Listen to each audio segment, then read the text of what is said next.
तुम्हाला असं वाटतं का, की जेव्हा तुम्ही कोंबडी खत गरम असल्यामुळे पिकांना देता, तर पिके जळतात आणि हा जे अफवा आहे, याला बळ मिळतं जर तुम्ही कोंबडी खत चुकीच्या पद्धतीने वापरत असाल तर.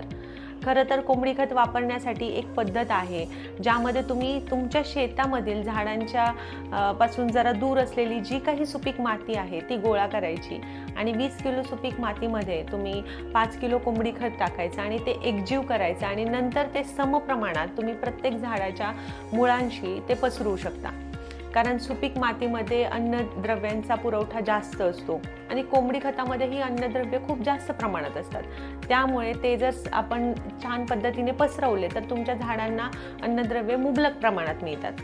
आता दुसरी गोष्ट अशी आहे की जेव्हा तुम्ही कोंबडी खत जास्त दिवस साठवलेलं असेल तर त्यातलं नत्र वाया जाऊ शकतं आणि त्या नत्राची मात्रा एक बॅलन्स करण्यासाठी तुम्ही सुपर फॉस्फेट वापरू शकता.